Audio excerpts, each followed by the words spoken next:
You're welcome to GHOne, and this is Duvet. My name is Imelda. Opare, you can call me Adwoa Imelda. Now, you're wondering why I'm here and not Natalia? Yeah, shock you, Well, don't worry, Natalia is a bit under the weather. So we are wishing her a speedy recovery as a beloved sister. I need to step in for my sister. So what I say. That is why I'm here. And so do not flip the channel, because what we are about to discuss today, it will help you a great deal. So please do not flip your channel. So today we are talking about sexual disorder or intimacy and mental health. Now, how do our mental health have effect on our sexual life, in our bedroom matters? How do what is wrong with our head contribute? Does it lift us up or it brings us down? Well, people have different opinion when it comes to this subject matter.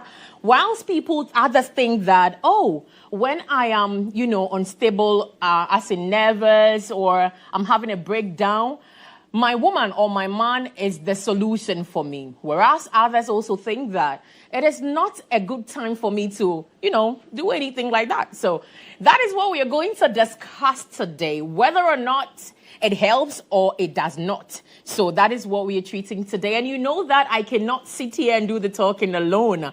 Today, the studio is packed with everything you would wish for. Everyone is here. Everybody is here. So, yes. And then I assaulted Ankasa. And I assisted. So please, today I have a Dr. Isaac Newman Arthur. He is MD and a clinical psychologist. Okay, you're welcome, Sam. Thank you very much. Yeah, I saw you watching your phone. You were not making any eye contact. Have you missed Natalia? Listen, I'm going to be driving you from now to the next hour and some minutes. So please deal with me. Don't worry. Okay, I'm and here. I promise this is a lot of fun. I'm here. You okay? I'm here. Yeah. And also, I have the ever sexy Mishika. She's a certified sex therapist, and in addition, she's now an author. Yeah, I've been an author for a while. Certified sex coach, author of the book Hot Sex Every Day, that teaches you how to enjoy your sexual experiences, and a media personality, because I've been doing radio too and TV. I think we should be adding all of that. But right? Wouldn't it take a lot of space though? Because you are many things. Yeah. I thought I was a jack of many trades, but until I met you, honey. Oh, it's okay to be like that. I think the women are taking over. Well, let me move to the pastor reverend in our midst. Yes, Reverend Manuel Kumi. He is the pastor or reverend for New Hope Counseling Service. Say yes. You're welcome. Thank you. Thank you. You look good. Thank you very much. I you like look good black. As well. Oh, okay. Yeah, you're in black, so I guess I do. That's true. I do like true. black. That's yeah. True. Thank you. So, you are a reverend. Yes. And so I'm going to start with you. Today we are talking about our intimacy and the effects that our mental health has on our sexualities or our sexual life. What is your opinion about this entire topic? When you saw it, what came through your mind? Because several times when I come on Duvet, I'm a guest on Duvet. Do you know? You have the face I realized, but I couldn't pinpoint. So I didn't know whether you work here or I've seen you here. I was, something like that. Okay, so I come on Duvet, and a lot of times when I come on the show and I see topics like this, I know a lot of things come into my mind. You being a reverend minister, what is your general opinion on this topic? Okay, thank you. When the mind is all correct, our emotions follow, and then we act in a desired manner. So once we talk about a mental disorder, it means that something is not working up here. Something here is not really, really in order. Exactly. Or even like inactive. So once that has happened, our emotions are some way warped. And so we act in a certain way. So when we relate it, it means that if we must enjoy sex, I like to always put it in marriage, because, I do a lot of marriage. I talk to couples. You're married, so. Yeah. So if we want to enjoy sex, then everything up here must be correct. Once everything up here is correct, the emotions will just follow. and then we'll act right. So if we must perform right, if we must speak right, if we must touch right, everything must be here. So sometimes, the smooching and the caressing starts, and the man is, oh, why are you in a hurry to? What is going on up here? Does that mean the person is stressed up and they just want to get it done? There's something going on. If he's not in a hurry, this is your wife, for example, then what is the point? What is the rush? Something is going on, and obviously must be addressed. Okay, so when, of course, like you ask, when I heard of Huta, so this is good because there's something, there are many women who tell you they've never experienced orgasm of some sort. A lot of, especially in Ghana. And we are quick to think that the men are not performing, but sometimes the women are not well framed, cognitively, in the mind. What is going on? They are either stressed out or the men are not treating them right. And men expect women to perform well in bed after you maltreat them in the day. Well, I have a question again, because a lot of times, before you just said this, I had the understanding that it is because African women, our parents use hot water whilst they give birth to us. They use hot water to, you know what I mean, in our VJJs and things. So it makes it a bit tense and not soft like the way Abrofone did it. So I say, then I got a problem. And it doesn't relax it enough to make a woman reach orgasm. So that is why a lot of Ghanaian or African women say that, oh, me, I have never experienced orgasm before. That is the reason. Until you are telling me that something is happening upstairs. So mental health could be the reason why the women, Amishika is nodding. That could be the reason why they don't reach orgasm. I mean, there are many reasons. This, what you just said, is one of them. It's part, actually. Yes, it's actually part I was about to rubbish it. Oh, no, don't rubbish it. I mean, God created something, and we in our African minds think we must do some things to it in order for it to be something else, and we end up destroying it.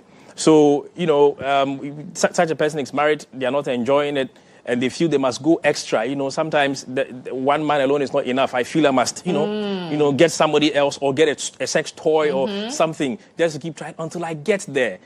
So yes, indeed, it's warped. It's not a good thing. And coming back to emotions again, in the context of marriage, I always say all the time, and of course, like we all know, the sex begins from the things we say. The mind must be well tuned. The right things must be said. The right things must be done at the right time. So if a man, I like to hammer a lot on men because we say we are the leaders. And so I don't so much want to talk to the women when the leader is there. I appreciate the hammering because a lot of times men tend to blame women for the happenings in bed. When something goes wrong, they go like, "Oh, your bank, you were supposed to, you're a woman, you're supposed to." So hammer on them because they need to hear you. Yeah, so the leaders of the home must understand that if a woman, play your role, your part very well. If a woman must respond to you very well sexually, it starts with you. The way you treat her from morning to evening will get her prepared for you. I don't expect that in the morning I insulted my wife. We have not even dealt with it. She has unresolved anger issues like that. And then in the evening, she probably also went to work. She's so equally tired. I go to work, I come back as well. We didn't talk about whatever happened, and I'm jumping onto her, and I expect her to be all involved, all in it. It's not done. It's not right. It's so unholy. Because sex too must be done right. Sex too is an act of worship in marriage. God put it there for a reason. So you don't go into your wife and I'm going to do it anyhow. And, I hear a lot of stories, and they are very disturbing. Sorry, Maba? Daho. Pejaumi. And would you even treat a hooker like that? Oh, my goodness. You would even, so, Debbie, I say, if you know you don't want her, please, don't disturb a woman. Once you are going to have sex, it must be done well. In fact, make love well. It means that all the senses, or everything must be activated. Wow. So treat her right. Talk well. So smell right. Enjoy the later one, too. If I leave Osofo is going to say a whole bunch of things, because I know these are issues that come to your doorstep day in and out. But I saw Amishika nodding. You want to add something to what? Plenty, I'm sure.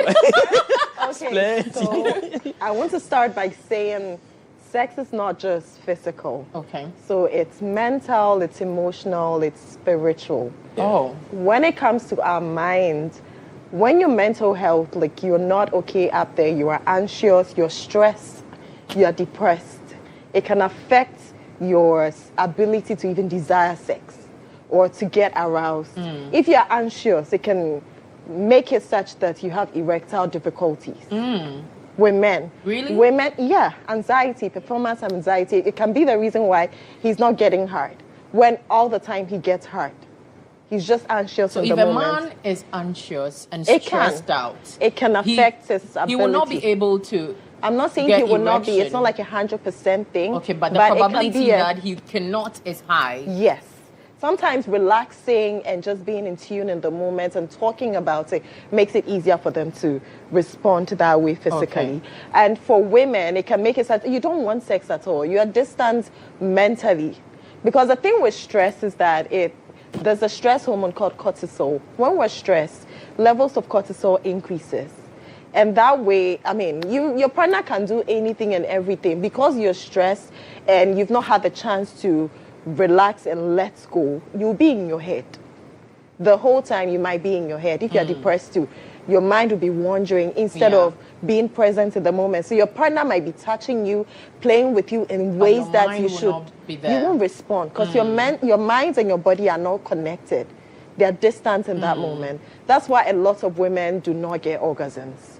Because once your body and your mind are disconnected from each other, nothing they do to your body will get to your mind for you to, maybe get wet, for you to even get pleasure to get to the point of having an orgasm. Exactly. So, our mental health, and the thing with satisfying or good sex is that it boosts our mental well-being too. When you're having great sex, you are happier. Right. Because feel-good hormones are released, endorphins, oxytocin, serotonin. They make you feel better. Those words are becoming common these days. Exactly. They are produced when you are having a good time, and then it boosts your self-confidence, your self-esteem. People who have good sex, they're more productive. Life feels nicer. You see it. They glow. And then their relationships benefit because you feel closer to each other. Unlike how bad sex or it would just push you further away. Yeah. And then you might not even desire sex anymore. Then what is bad sex and good sex actually? Okay, so I would say good sex has to do with getting a reward from the experience. The reward can be pleasure. So sexual pleasure, orgasms. You can even get an orgasm from sex and it won't be a good sex. Yeah. So once you're having a good time, your needs are taken care of, and you're communicating, and then the experience brings you closer to each other, that's good sex. It's bad sex when maybe you are not listened to. You feel like this person is ignoring everything you're saying. You feel pain, because sex shouldn't be painful unless it's erotic pain. That's something else altogether, kings. But pain that is not wanted, that ruins the experience. That's bad sex. Or you get tears down there, there's not enough foreplay.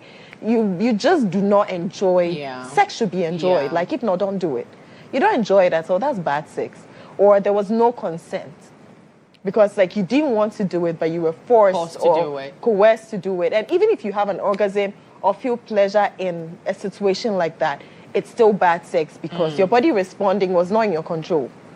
But in the absence of consent and respect, you don't enjoy. You just have to do it. So with good sex, respect, communication, and getting pleasure, getting some reward out of it, and feeling close to your partner.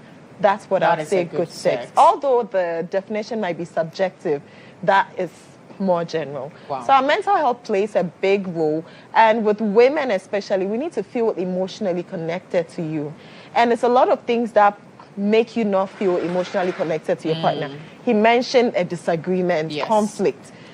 We fought. You've made me angry. Instead of coming to me to talk to me and letting me know that, oh, we had an argument. Couples fight from time to time, but it does not mean that I don't love you anymore.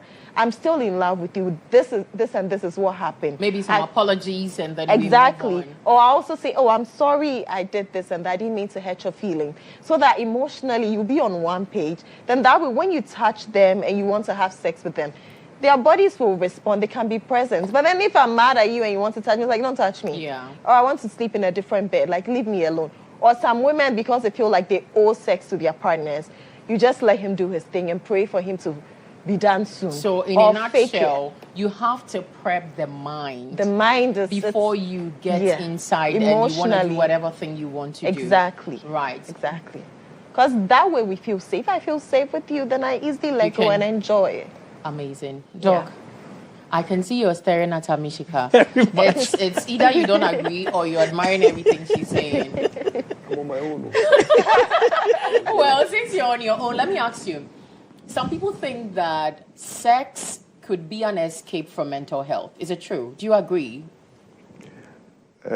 So when we come to mental health and sex, there are 4 things. I'm coming to that. I will wait for you. So all the things that they said is also one aspect of it. Okay. So that is what helps with whether sex is poor or is good. So all those things, prepping people, getting their minds ready, sweet talking them and all of that. So those ones is one aspect. Yeah. The other 3 aspects that I want to add to what they said. Go ahead. Is also what we call sex-related addictions, right, which affect sexual experiences. So things like addictions to pornography, masturbation, and sex itself. Okay. Right. It can actually distort real human-to-human sexual contact. Okay. Right. So if someone is addicted to pornography, what happens is that it gives them unrealistic expectations about sex. And also their practices can also be a bit dysfunctional. So the person goes to watch all kinds of things and expects their partners to do the same. It doesn't work that way. What masturbation does is that masturbation also can condition a person to be used to a certain sexual experience, such that if they don't get the same experience from their partners, they feel like you're not they either may have premature ejaculation problems or have delayed orgasm problems. Right? So masturbation also has its own way of affecting, and even the hormones that are released during masturbation may not be similar to when there's human-to-human kind of contact. So masturbation and pornography. So we have the addiction bit also. That is also the problem. Then the next group is what we call the sexual disorders, right? And the sexual disorders, we have 2 different groups. We have one that is as a consequence of a mental illness. So those group is a mental illness. Then the other group is what we call the paraphilias. Paraphilias are, abnormal sexual desires, which is not human in a way. Human beings always question it. But it's practiced by humans. Yeah, human beings do it, right? And some of them is even against the law. In Ghana? Across broad. So the sexual paraphilias, we have pedophilia, right? Those who have attraction for kids. We have the zoophilia, those who are attracted to animals. We have the voyeurisms and the peeping toms. And we have fruiterism, those who actually get sexual pleasure from rubbing themselves against unsuspecting people. Wow. I right? Think like that. That is yeah, some guy just going around in town and just sniffing and, I think, yeah. And, so that, and then it does something to him. Yeah, so those are abnormal sexual practice. Fetishism is also another group. We have masochism. That is a whole level of crazy. We have sexual sadism, masochism, those ones. So they all they are called paraphilic disorders. But the sexual disorders, another group, is what I said, as a consequence of mental illnesses. And those ones, everything is fine. So maybe you have a partner who knows what to do, right? Will sweet talk, you do all kinds of things. Yet you cannot experience sexual pleasure and desire. And there are several of them, right? One of them is what we term as the female sexual arousal interest problems, where almost all the time, everything else is fine, but they don't have the interest or they don't have the pleasure for it almost all the time. So you can do whatever you want to do. Home is fine, relationship is fine, no conflict. You expect that everybody in that situation should have some sexual desire and interest, but they don't have it. Not there. Right, so those are mental disorders. Then we have the orgasmic problem, female orgasmic disorders, where they cannot achieve orgasm. Regardless of how good, it doesn't matter how good the person is. Almost all the time with sexual experience, they can't have orgasm. There are people like that. People like that. So they don't need a clinical So those ones, they need help. Oh, so with so health, they are can mental. be better. So they are mental disorders. Okay. They are part of mental disorders. Okay. Right. Then we have the male hyperactive sexual desire disorders, where a male, you expect every male to, have some sexual interest, but the person doesn't. So there are males like that. So if you're married to someone like that, almost all the time, everything is fine. You are doing what you think should be done, but yet the person would have that desire. Then we have those who have the sexual aversion disorders, where they actually are averse to sex or anything that has to do with fluids around sex. So the concept of sex itself, it's a disgust to them. And most of those people are likely to have had some painful past sexual experiences or some abuse whilst they were growing up. So the concept of sex, everything else. Yes. So really, sometimes when the pastor is blessing the couples, he is not sure what he's blessing.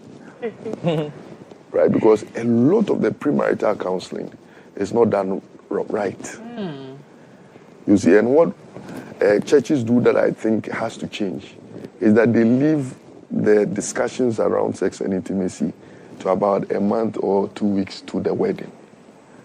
And the mindset is that if you start discussing early, they will be tempted to really. Adults who want to marry. You've already tested whatever they know more about sexual, but we don't, counselors don't explore. So you are blessing people who have problems on that level. And maybe the other party doesn't even know that this person has this problem. Right? And they have a problem. So when you're, for example, dating anybody, and for some reason, things about intimate contact doesn't come up, right? Because usually it comes up, but they control themselves. Yeah. It shows that it is not, the person is normal. Yeah. Right? Because every human being should be having those sexual, feelings from time to time. Right? Okay, so the discussion comes up, but we say, no, we want to marry first. But if the discussion doesn't come up at all, the person doesn't even make any attempt at all, it's not normal. Oh, yeah? Right. Who is listening very well. So it should actually come to the person's mind. The person should have a feelings, but the person says, no, let's wait till marriage.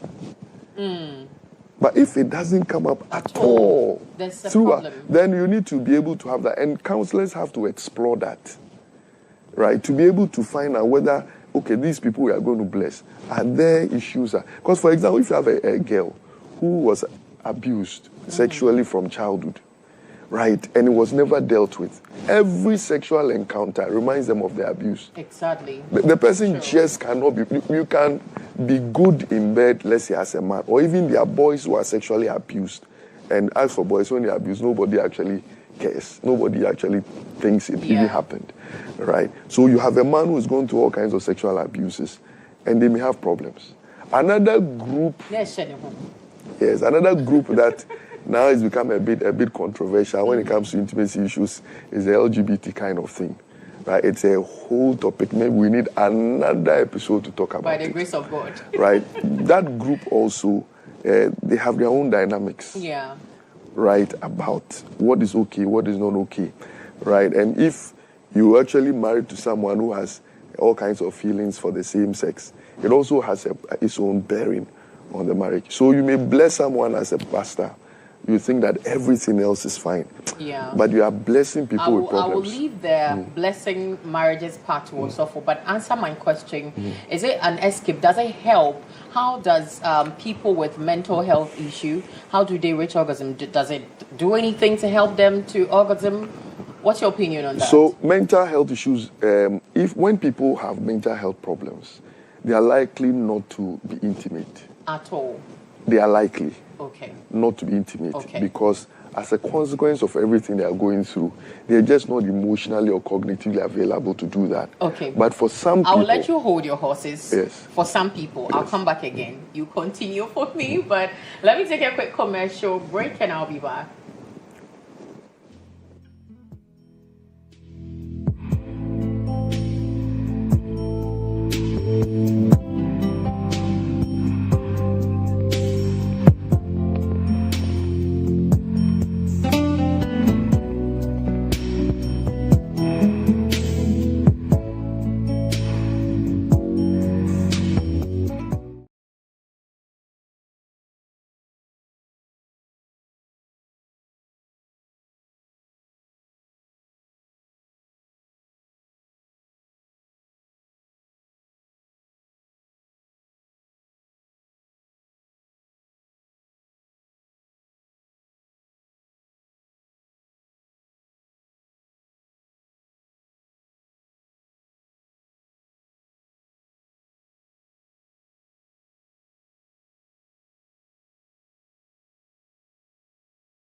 There's a reverence, blessing marriages without counseling people, to the core, counseling them about sex and what they are supposed to do and what they are not supposed to do. But I want you to wrap what you're saying up to me so that I can go take, Yes. So I was saying that for mental health and sex, I said that for some people, the presentation of the mental illness, they have loss of interest and energy, loss of pleasure, particularly with the depressive illnesses. So they just cannot put themselves in that mood to have intimacy. Issues like bipolar, in the manic episode, they are great. In the, depressive episode, they are switched off, right? People with substance use problems and stuff, it all affects intimacy. But sex itself can improve mental well-being, like she said. Okay. That's how I was looking at her, right? Can improve mental health. It answers it. It was really staring. It answers it. Can actually improve mental health because there are all kinds of chemicals that are released, neurochemicals. She mentioned some of them, right? Endorphins, oxytocin, serotonin, prolactin, dopamine, right? Those chemicals are good hormones. They will improve sleep. Even when you are stressed, you must have intimacy. Even when you are stressed, because stress itself, those chemicals will make you feel distressed. So in a way, if you're troubled upstairs, it is good for you. It's good instead of avoiding. So you may not have the rigorous kind of sexual contact, but intimacy, the intimacy goes beyond penetration, right? Yeah. All the emotional connection, touching, cuddling, and those things. Yeah. So intimacy can happen every day, but sexual intercourse may not be possible every day. Okay. Right. So if couples focus on intimacy every day, it means that there's some emotional connection and cuddling and all those things, kissing and those things happening on a regular basis. Then sexual intercourse can come up because sexual intercourse can actually be stopped by many, many, many things. On the level of medical, maybe we'll talk about that. Maybe I'll come back to that because we need all of the information that you have. But, Rev, is it true that you people do not counsel to the core? You just brush the surface and you ask them, God bless you, go and marry and multiply? That would be very unfair because for some of us, the new generation, if you ask me, we are doing things differently because we know that just merely saying God bless you does not make the marriage work. There are things that must be dealt with, So I, for one, if it's about sex, I get a sex therapist to come and do that. If it's about finances, if it's not about anything, if they are new couples, they are coming for counseling before you bless the marriage. That's in premarital. Do you sit them down and talk about sexual, things, or it's an abominable subject? You shouldn't touch it at all. God doesn't permit it. Talking about sex should come from the pulpit, because the Creator made sex. So why can't we talk about sex from here? Do you do that? Sorry? Do you do that? Yes, I do. You preach sex? Yes, we're talking about sex and how to do it and do it well. For married couples, by the way, we are very emphatic on that. Wow. So that people don't just take it and run and say, Pastor said we should go and do it.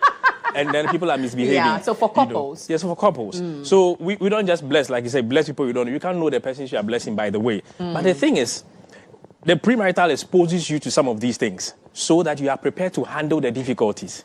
The issue is that will they admit that they have a problem after they have married? Because the premarital is there, the marriage counseling itself is there, and then the post after divorce or death or any of those things.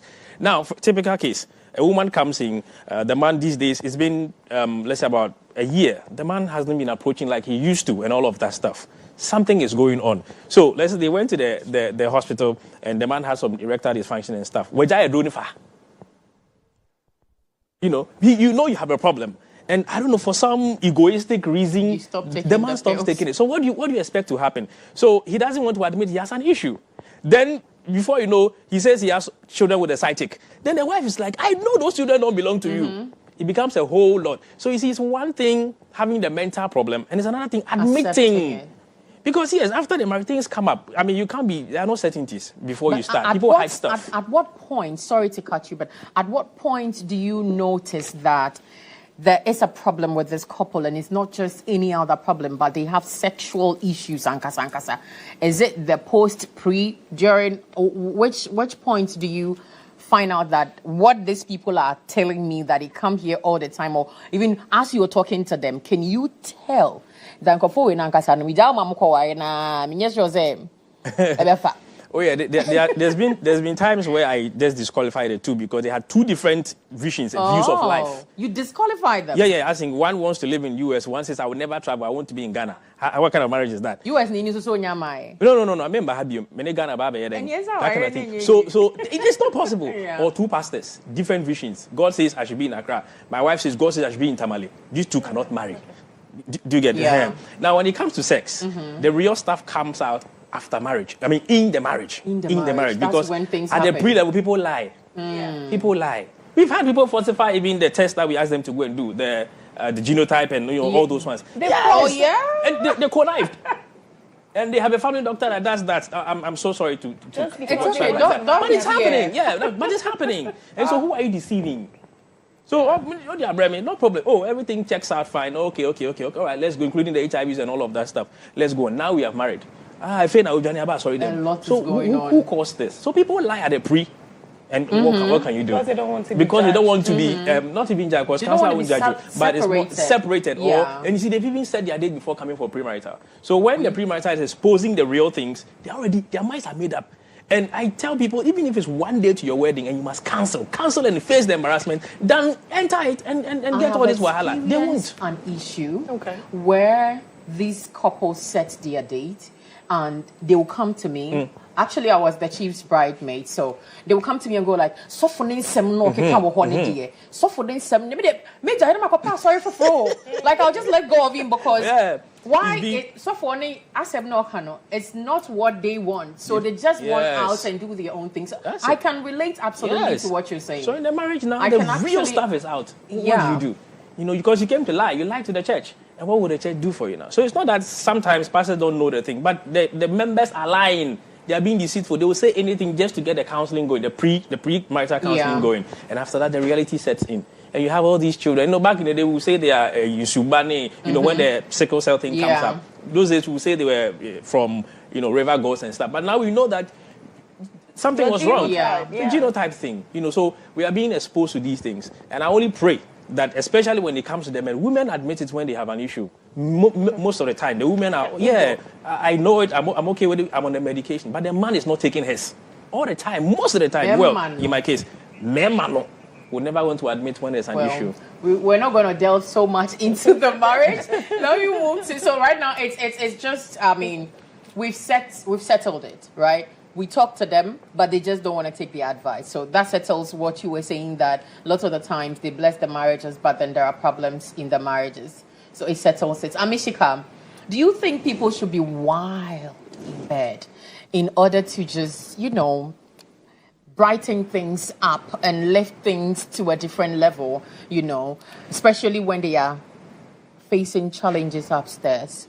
Okay, so the question is, should people be wild in bed? Should they explore different things? As a way to treat or cure their mental... most of the times when people are upset, they don't turn to think right. And they are used to the normal routine of lie down, let me lie on you sort of sex. So should they explore? Should they do wild stuff? Try new things? Okay. So just to spice it up. Sexual exploration, trying new things. It's important because the novelty is great. It makes you more excited. It makes you anticipate an encounter with your partner. But then if you're having issues mentally, you need to treat the root cause. Okay, so what's your problem mentally? What's going on? Is it stress? Are you depressed? How long have you been depressed? What's causing it? If you don't treat the root cause, it makes some people have sex as a way to escape. Escapism. It's nice to get lost in the nice sensations when you're with your partner, and you are able to, because there are others that are not able to bring themselves to be intimate. But for some people who are depressed, during intimacy, it's like in that moment, you don't have those bad thoughts in your head. You are being touched in a way you like. You are enjoying and basking in the pleasure you are feeling. In that moment, it's an escape. So a lot of people are like that, where they use intimacy as a form of distraction. And good thing about intimacy is once you're both aligned and you are enjoying it, you feel good afterwards. It boosts your mood, it relieves stress, and it can be a great remedy. But then it's very temporal when you don't treat the root cause of what's going on. What is stressing you out? What is causing your depression? Do you need to seek professional help? Is it a physical problem that's messing with you? Is it medication that is messing with you too? Because there's some medications that affect intimacy, arousal, even getting an orgasm. Like it can be that you have diabetes, you have a cardiovascular problem. Like it can be an issue that you're dealing with that is affecting your sexual health. So unless you treat the root cause, it will always be there. Now we're trying new things, doing the same things all the time. Sexual monotony, it easily kills your sex drive. You now be saying sex is overrated because every single time you are with your partner, you are doing the same thing over and over. You kiss for a few seconds or you play with their nipples. Sometimes you even know what is next. Exactly. You go straight to wanting to penetrate. It's like in your mind, it's the same thing all the time. The excitement will not be there. So novelty, trying new things is necessary because it makes things more exciting. It makes you look forward to something. Oh, today, we're trying something different. You're more excited. I can't wait to see my partner. Or maybe you're chatting and you're like, okay, I saw this on the internet. Should we try it out? Or how's the best way to do it? Or we watched a movie and then the sex scene was so good. Can we recreate it? It keeps the excitement there and you want each other more because there's always something new. You don't have to now be chasing multiple people just because you are doing the same thing all the time, that you're looking for some excitement. So you think that you have to chase after different people. When that excitement can be found when you have like access to a lot of activities. And I think with sex and intimacy is that it's limitless possibilities. There's a lot to explore. There's a lot of things to explore. Some people in their heads, it's all about the penis going inside the vagina. And that, like, when you have sex and it's always happening like that, that's the next thing he wants to penetrate. There's some pressure in your mind.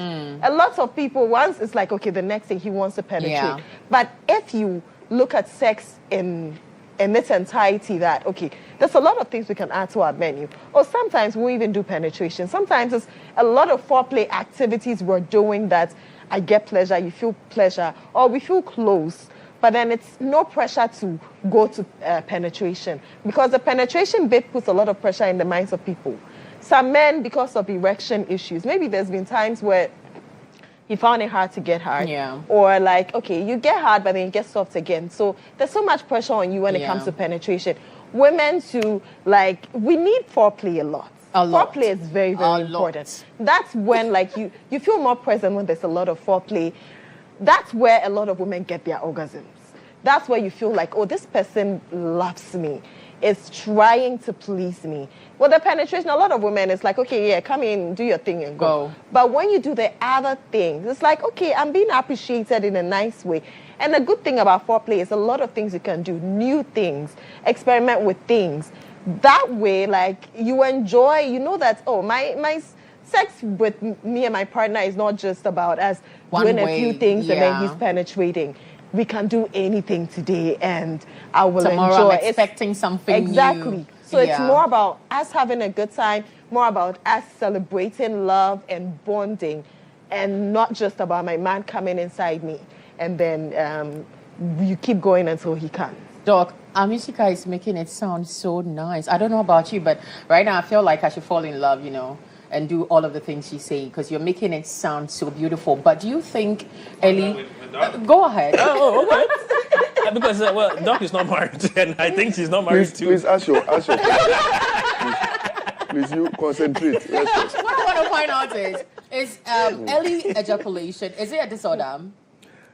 So we have premature ejaculation. We have different levels. We have the mild, moderate, severe. Okay. The mild one is under 1 minute, moderate under 30 seconds.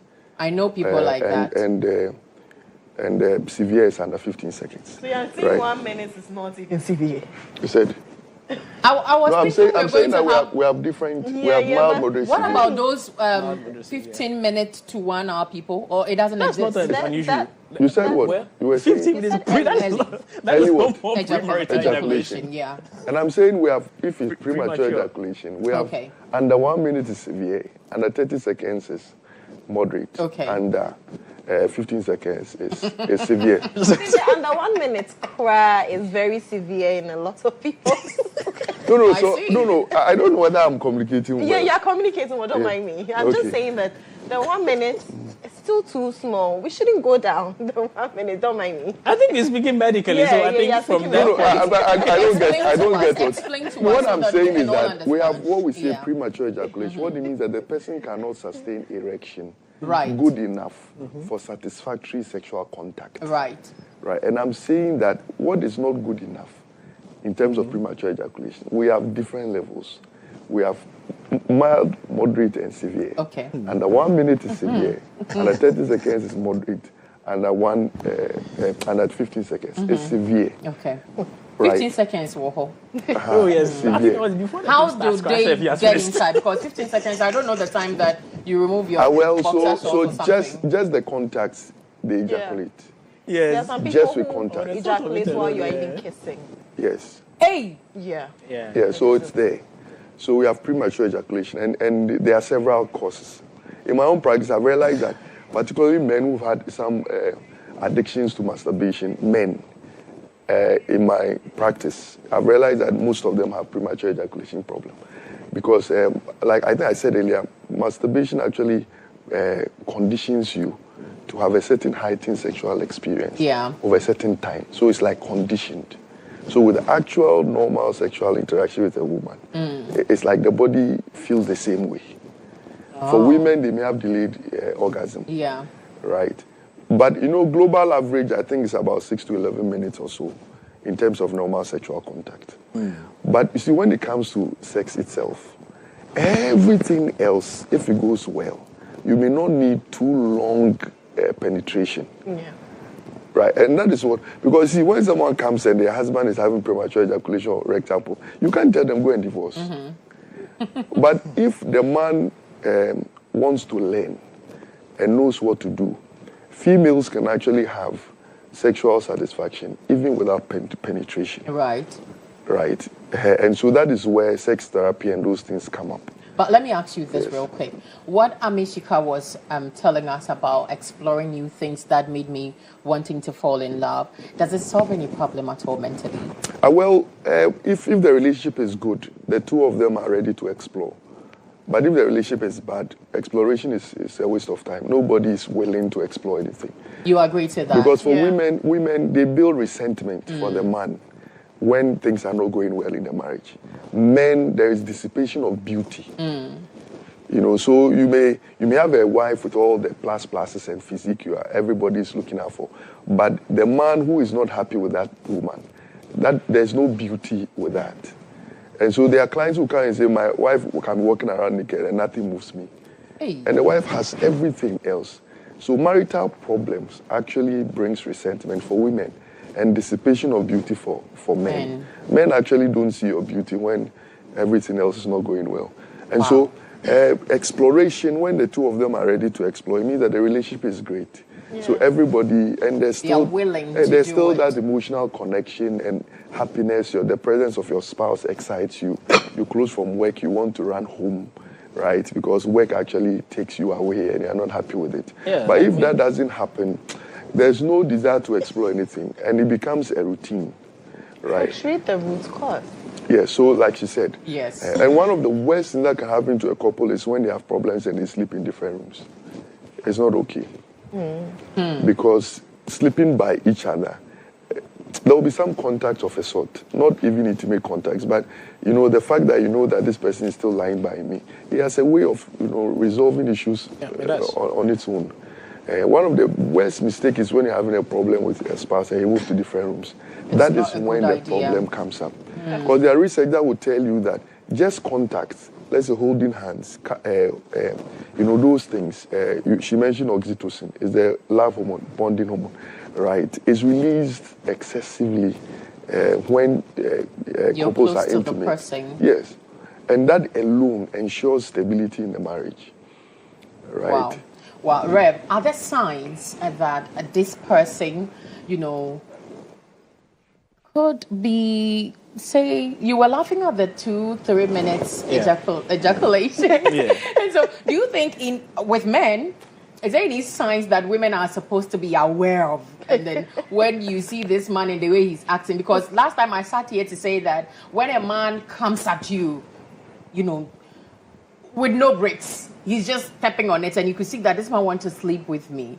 That man could be infected. That is my idea. Okay. And he's in a hurry to give it to you and go away. So it's like, this man, I suspect you. So is there signs that we should look out for that this person, he's not going to be, he can't last long? Sexually. There's no way of telling that. There's no way of telling that. I have a way. Okay. So then you tell us. There's a thing to say that men who rush in doing every single thing, every activity they are involved with, they rush with it. They want to get it done quickly. They usually, it translates in their sexual experiences that because they hurry with every single thing, when it comes to sex too, mentally, they hurry. So it's like, let me quickly get my orgasm and then be done with it. I'm not saying it's the same everywhere, but if you have a pattern of hurrying and rushing with every single thing in your life, then most likely over there too, you could be doing that. Well, Doc, do you think Amishika? I'm on my own. That is something. Well, I mean, but there's what do you think? Well, there are some people who may have some. They may even be hyperactive or even impulsive. Okay. Right? There are people like that, and there are people who are used to being in a hurry with everything. Probably. Sound naughty. Yes, and some people may be overly anxious about many things. Okay. They're overly pressured about many things. They're overly particular about many things, right? And if you are not that person who is able to relax, is able to calm down, is able to enjoy the moment, right? As though it is the last day, it becomes very, very difficult. It becomes a problem. To pay attention to what is important. So before she came in, I mean, because there's no way of telling physically. I mean, you see that you can't tell that this person has this issue. That's why we always say that, I mean, before you marry, you should be transparent with yourselves so that both parties know what they are getting into. Okay, and so that is why it's even legal not to declare some of these things before you marry. Because once we find out, even if it's 1 day old, we can annul the marriage. Because sex is an intricate part of marriage. Yes, it's supposed to be part of it. So after everything, and we don't even have sex, and I travel, the marriage is not complete. The marriage it must be consummated to complete it. Hold your horses. Let me take a quick break. I know you have a lot to tell us, and I hope that you guys are enjoying the conversation at home. We're still talking about intimacy and mental health. Let me take a quick break. I'll be back.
Welcome back. We are still, you're still watching Duvet. My name is Imelda, Nanaja Opare. You can call me Adwoa Imelda. And yes, so before the break, Rev was telling us about how they can, separate you. Even as they put you together, they can still put us under. And they have the power to do that.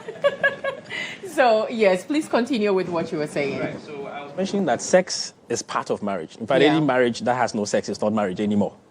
Because then what's the difference between me and my friend and then my wife? I don't sleep with my friend. If my wife too, I'm not sleeping with her, then what are we doing? So the law says that declare some of these mental issues. Now, let's say you have an erectile dysfunction. Yeah. Your partner should know before she says or he says I do. I mean, before she says I do. Yeah. And so if she says, okay, it's treatable, all right, I'm okay with it, fine. But if you don't, and she finds out, even 1 minute after I do, then the marriage can be annulled. And if she brings it to you, those that bless the marriage. We'll push it to the court for it to be annulled because you lied. Marriage is not supposed to start on a foundation of lies. I think a lot of people have been lying and they have been walking about scot-free. So please, if you're home and your spouse, they lied to you in any way or form, go back to your pastor and they can help you to divorce that man or woman. That's right. Yeah. That's right. So, Doc, when Doc was talking about the mental, I don't know if all are treatable. But for example, if some are just manageable, like bipolar, good. Typically, you manage it. Now, if you have that and you did not declare, the marriage is null and void. Wow. Yeah, because it's something you live with for the whole of your life. And so your partner must know, this is what I'm getting into before they say I do. That one is very great. It's imperative to know your sexual, positionings and your sexualities or whatever before you say I do. Otherwise, he basically break him up. So let's just go and then take a look at the sex position of the week. Orgasmic role reversal. This is to be performed when the woman is unsatisfied and still full of the water of love. The Ananga Ranga recommends it for times when the man is exhausted and no longer capable of muscular exertion. Although today, many couples would make it their position of choice. Men and women love on-top positions for their thrilling raunchiness and the power to stimulate. To get into position, she straddles his body with her feet flat on the bed and guides him into her. For him, she is free to satisfy him in any way she likes. She can bob up and down on his penis, rock back and forth, or squeeze him tight from inside. For her, an orgasm is almost guaranteed for her because she is in control of the angle, depth, and pace of penetration. It's raunchy because it gives men the thrill of immediacy. She simply straddles his body and takes him inside her. Then, if she turns his penis by making secular motions while moving up and down, he will find the pleasure mind-blowing.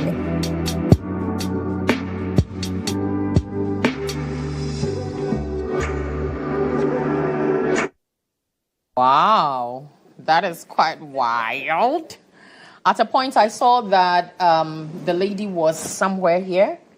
Is that also part of it? What do you think about this position, Amishika? I think that it's a very great position. I think that positions that allow women to be on top are so ideal for women when it comes to getting orgasms or getting a lot of pleasure, because you are in control and you can move in ways that feel good to you. And you control the speed, the angle, of penetration. You can get some G-spot stimulation there. Good thing about this is your partner gets to see the roundness of your butt. So the view is nice because, the way you're positioned, and he can rub on your butt, spank you if that's something you like, the rubbing your back, your butt, everything. It can be so nice. But the main thing is you being in control. You can play some music that you're able to move your body to, so that you are enjoying it. It's not like a performance. You are enjoying yourself. Yes. Move in ways like move closer to their feet. You can wrap their feet. If their feet are closer to your hands, wrap their thighs. Like, do what feels good. What was she doing upstairs? Upstairs, when she came out? Yeah. She was basically moving her body. So what in that moment, in a situation like that, do what feels good for you. If you need to sit up and be riding or go up and down. Even if you have to sit on his face. Sit up on his face. Well, if it's something he likes and you also like, you can do that. It's possible. But you are basically on top, you are in control. do what both of you have agreed to do. Don't do something that your partner has said, I'll never do. Yeah. That's non-consensual. It's not okay. But this is a position that a lot of women can try. It's just your knees. A lot of women are not able to stay on top for long, but good thing about being on top is if you can be on your knees or just sit up. Just vary the way you sit. And then if you have to face him, like from your back, you do it for a while and then face. And then if you're tired, just tell him, can you get on top? You can always rest also. Exactly. That is nice. Rev, this has nothing to do with the Bible, or it does. Is it okay? I mean, this is good. Something you can practice? This is good. Okay. This is good, yes. If ever but was relevant during sex, this is one of those moments. Yes. Because now this one is in his face, so you can actually see the roundness of it. What if the lady doesn't have a round ass? It's too round. It will be round like this, So what she does, like you mentioned, is teasy. It teases you because she actually goes off the penis, and that becomes a little bit of a tease for the man. So it's actually more exciting for the man. Have you tried it before? Somewhat, yes. Ooh, so whatty. All right. So, Doc, have you tried it before? The two of them, when you finish asking them their questions, then you come and ask me my question. Do you understand? This is the last one. This is the last one. It would never happen. So ask them whatever questions. Yeah, but let me just make mention that I think that health issues are also important in this. Oh. If the woman has some problems with the back, with the knee, and so it becomes difficult. But, yeah, so we need to also be, and also the issues with pregnancy. This helps with pregnancy. Oh. Because pregnancy, you can't lie on your back. Right, the woman cannot lie on their backs because the weight of the baby can actually prevent some blood flow. So usually, so that's why when you go antenatal, they'll say lie on your left side. Right, so I think that anything that eases, doesn't do that, helps, particularly pregnancy. Do you think it's best like this, or maybe in a couch sort of position? Well, if it's pregnancy, whatever makes the woman uncomfortable and she doesn't have to lie on her back, right, that helps.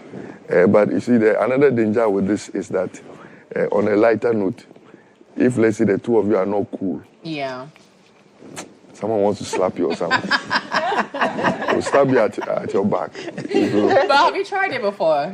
I said, ask them those questions and let me talk it's okay, about. But you just answer I said, let me ask. Have you seen somebody? Have you seen something like let that? Let me answer my questions. In your world of. I said, let me answer my questions and go. Okay, so I think Doc he has actually experienced this before and he liked it. That is why he has a lot of clinical. No, well, let me tell you what is going to happen this October. GHOne is organizing this painting. So let's paint the town. Join us at the Bonbon House Cafe on October 31st at 5 p.m. for a special sip and paint event. Woohoo! Who doesn't want them? Now, it's dubbed Event Cork and Canvas. Now, this is a partnership with GHOne, whilst enjoying a delightful evening of creativity. We raise our glasses to support breast cancer awareness.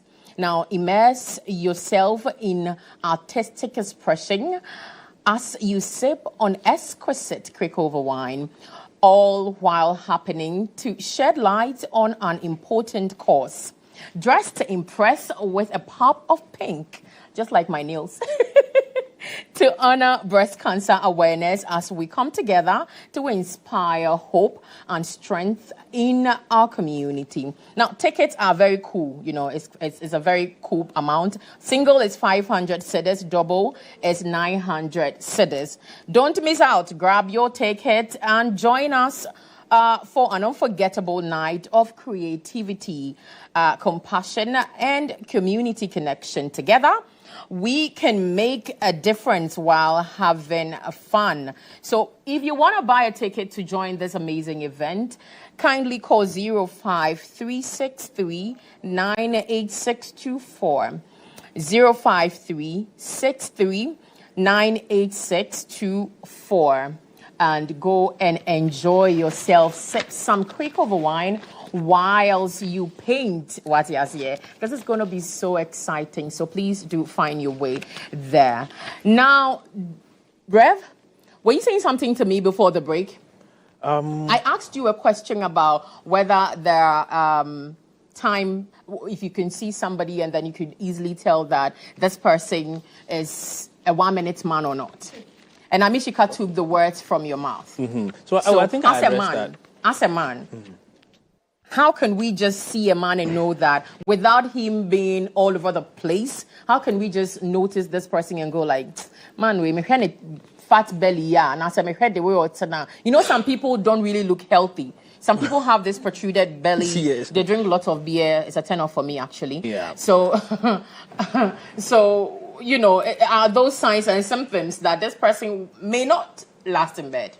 As for that one, I don't think that you would get any physical signs like that. There's nothing like that. But I think you should watch out for some of the habits they put up, or even some of the eating habits. So all of these things, or are they on any special medication? Because I know some of the mental disorder medications can actually suppress your libido and all. So once, again, if they are truthful with you and they let you know if they're on any medications and stuff, it can actually help you. It can actually help you a little, but it's still not setting that it means that they have that issue. So there are no certainties with that, honestly. Right. Amishika, are there any lifestyle, you know, adjustments that we can make to better or improve our sexual well-being? First, let's drink a lot of water. Once you are good health-wise, your general health, you're taking care of yourself, that's the first thing. Exercise regularly. It's very important. And alcohol intake, substance abuse, like you need to check that. And communication. Because if you cannot communicate with your partner openly about your likes, your dislikes, things that they need to be mindful of, even having a safe word. Because there are some things that people have experienced trauma growing up or in the past. And there can be a word that will be said, something that will be done during sex that would bring back such memories that would now ruin the experience for you. Let's say you're having a good time and your partner says a word that your abuser said in the past, something that your abuser did, and then it brings back those memories. In that moment, it holds it for you. Now you are in your head or you're uncomfortable. You want to end the session. You're not enjoying it at all. So it's important that we communicate and know things to avoid, know things that our partners like, things that, when you, or pay attention during sex, like know your partner so well that, okay, when she looks this way, shallow breathing, or like, she just looks like she's not interested, you pause. And then you ask, like, do a check-in. Are you okay? Did I do something? Should we end it? And then maybe you do something else. So communication also helps. It's very, very important because it plays a big role. And then remembering that sex goes beyond the physical. Mentally, emotionally, let's feel emotionally connected to our partners. Because when you're emotionally connected to your partner, the right hormones are released, oxytocin, and it makes it easier for you to respond when it comes to when you're being stimulated. Now, you mentioned something about pot belly being a turn-off. I wanted to ask. Not just that one. It's not like an absolute. It's not like an absolute turn-off. But it's the beer people for me. Okay. The beer people, I just don't know. So there's one thing about the pot belly I wanted to mention. I know of some women that like men with pot belly. So there was a time on a show that I was hosting that a lady told me she likes men with pot belly because when she's on top and she's riding, the pot belly wraps on her clitoris. Is she able to sit on it? When she sits on, how big is the pot belly? No, maybe it's so not when that she big. sits on him, like she's riding, the part of his tummy closest to her crotch wraps on her clitoris.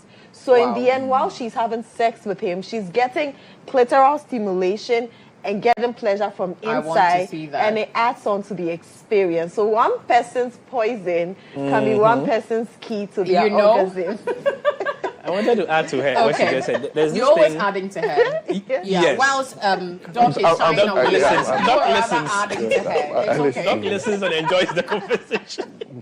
So there's this thing, emotional coping style. Okay. For some people, when they are stressed or angry, it either stimulates them or they shut down sexually. Yeah. So once you know what yours is, communicate it. So that if my wife shuts down sexually, I know there is something wrong.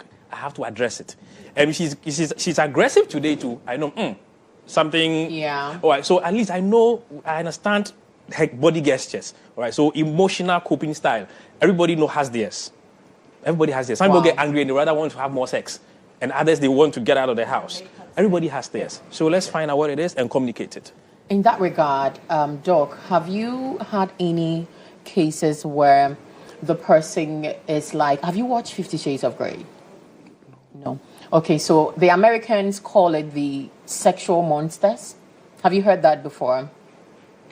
No. So it's maybe they're the paraphilias. I think it's the paraphilias. You know what I'm talking about. It's the paraphilias. So I think I talked about. There are people who want extremely wild sex. Yeah, okay, and I heard that in America, people can go in for a woman, like men can go in for women, bring them to their house, hang them, as in tie their legs, hands in the air, and have sex with them, beat them up. Sometimes they even pass, they die. Yeah, so that's why I said that the groups I said, right? I think one of them I said paraphilias. I want to find out if somebody like that, I never believed that situation could be in Ghana. So you being a doctor, have you had, such cases? No, in my practice. Nothing like that. No, because, you see, people don't talk about it because they don't know it's a mental health problem. What do they think it is? No, they think it's one of life things. People go through a lot of things. Torture another person. Yes, people go through a lot of things. They don't know that this is under mental health. So they will never come to hospital. They are likely to want to deal with it by themselves. Yeah. That shouldn't happen at all. These things have their rules. Like, you can watch movies and read books, because 50 Shades is 3 books that were adapted into movies. Bondage, dominance, masochism, discipline, all that. They come with rules. There are communities that do that. You have to, there's consent, making sure, like, safe words. Because nobody should die from an activity like that. It's a lot of things that I have, because as a sex coach, people open up to me about these things. A lot of people, somebody will tell you that I like when my partner is in control. Some men will tell you, I want to submit to a woman. Because in every other area of their lives, they're usually in control. They have a powerful job. But then when it comes to intimacy, they want to be at the mercy of somebody else. There's some people who enjoy pain, erotic pain. Yeah. It's like some form of pain, maybe spanking, maybe biting, maybe slapping. Yeah. Like, there are limits to it. There's a mild way, and then there's a hard, like, an intense one. You need to know what your limits are. You need to know the rules regarding doing all these things. Even with choking. Have you had any experience like that? I've met a lot of people. No, not from people personally. Personally, like, okay, there was somebody that was moving to me that liked me, that had a panty fetish. That would tell me, can you send me your worn panty? Like, wear your panty and send it to me. Like, that one, sometimes these things have a background from childhood. Like, it's therapy that will... Panties? Well, sometimes...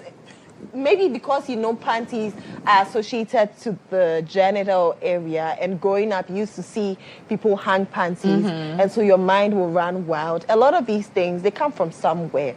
It's a therapy a therapist that will talk to you, ask you certain questions, and find out where it's coming from. But they shouldn't lead to death. Before you explore things... Have you heard the part that leads to death? Have you heard it before? Yes, with choking. There's some people, choking has to do with holding your neck together. Some people use items, they use rope, but usually use a hand to choke. There's a way to choke, there's safe choking. You make sure that you press the sides of the neck. Because a lot of people always want to try these things because they think it's exciting, they think it makes sex fun. But you need to know the right way to do it. Press the sides of the neck, not the front, because the front, that's the windpipe. Once you press the front too hard and air is not going, you can kill the person. Do you understand? So you press the sides when it comes to choking. Don't press the front. And also safe words. Okay, because with the safe word, if you're doing anything whether it's the usual or unusual, and your partner is uncomfortable, is in pain. Let's say I'm using the word pineapple or quickover. Let's say quickover is my safe word. And we're having sex, we're exploring a kink, something wild, and it gets to a point I cannot breathe properly, or I'm very uncomfortable, I'm in pain. I say quickover. Ask somebody, my partner who knows of my safe word. Once you hear that word, you stop everything, find out what's going on. Or if you're doing something that I cannot speak, you work with the sign. If I have to tap you, if I tap you should know multiple that times, that's me telling you that you need to stop what you're doing. So a lot of it things shouldn't excite you when I'm tapping you hard. Yeah, you shouldn't. Like, once she's hitting you, you've agreed on a sign, she's dropping something on the floor to get your attention, you stop. Those are ways to make sure that everybody is okay. And a lot of times, somebody can consent in the beginning of sex, and in the middle, they don't want to do it anymore. Make it such that they can communicate that and then end the session at any point. It makes sex more safer and more consensual and more pleasurable for everybody. Amazing. Amazing. Rev, in conclusion, what do you say when, somebody is not okay upstairs? I know you've said a lot, but then tell us, what should people do if they are going through uncomfortable situation? Or they are buying car. There are a whole lot of things, So you have 1 minute to tell us, conclude everything to us. Okay, so I think that life would be a lot easier if we would learn to admit it when we have a problem and get the right help with the right people around you, not people who take it out and make a conversation out of it. So but for me, the key thing is admit that I have a problem. And then once you admit it, when you go for the solution or the treatment, it will be easier. And I think we'll have a better society. Better marriages in the end. And of course, that informs a better society. Right. Thank you.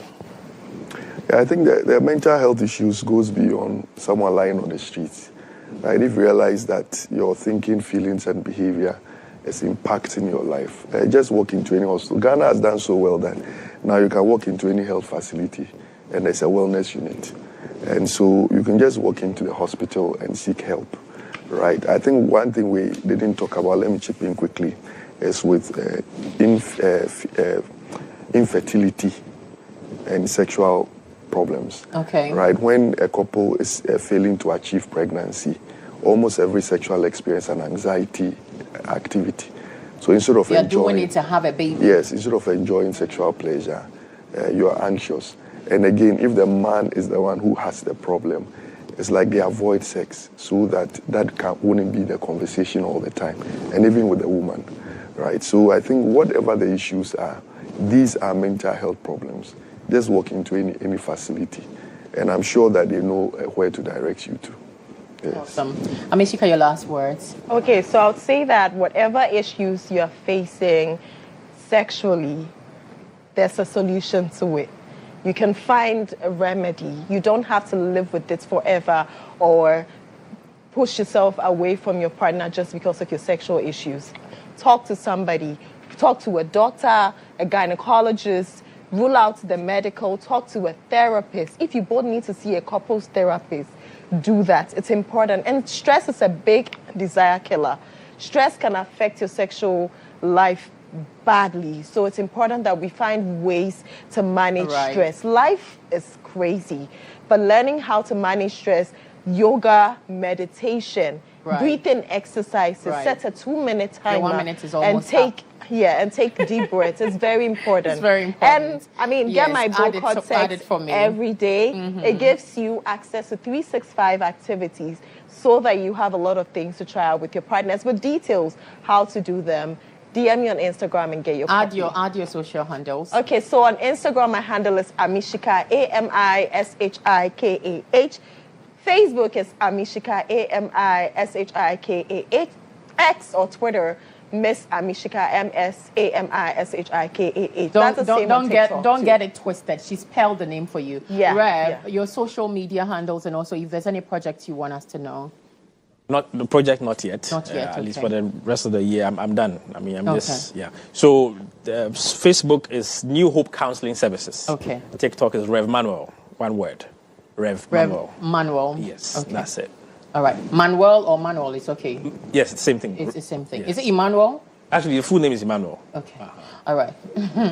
Doc, please, your social handles and people shouldn't follow me. So they didn't follow you. Okay, you don't want them to Isaac Manata, I'm with University of Professional Studies actually. So. Oh, okay. And also Ghana Psychological Association. Okay. Okay, that's why I'm you had not a lot to say. too active on social media. So. Into your background, no, they'll find things there, but it's not plenty. Okay, and there's no project you want us to know? For now, no. Okay. For now, no. So you can follow me at Adwoa Imelda on all social media and those media. If you follow me, we will talk. And also, there's something I want you guys to know. On the 8th to 9th, we are going to a hidden gem inside Ebri. That is Melfi's hideout, something that we do. So if you want to join us, it's gonna be bad experience. Like, you just have to be part of this. We're traveling, we're experiencing, we're socializing. You know, we are sleeping in the tent, enjoying some bonfire activities. A lot. So if you want to get away with us, please contact 0240 551-887. So please come, let's get away a little bit. Now, I did this today with Dr. Isaac Newman-Arthur. He's MD and a clinical psychologist. Thank you so much, Sam. And also, Mishika, she's a certified sex therapist. Thank you, girl. And then Reverend Manuel Kumi of New Hope Counseling Services. Thank you, Sam. This is Duvet, and thank you for doing the watching. I believe that we touch on some notes that you wish we could touch on, and if we're not able to, please go to our social handles, GHOne, and then leave your comments there. We will find you, and we will answer your questions for you, hopefully. A speedy recovery to Natalia, so that she will be back with you guys and next week. Now, a very big thank you also to my producer, my borrowed producer, Gifty Edumensewuku, and all of the cameramen. Also to Natalia's boyfriend who just fixed my hair and make sure that I was okay. Thank you to all of you for making the show possible. Catch the repeat on Thursdays. I'll see you again. Maybe, hopefully not me, Natalia, next week. It's bye for now.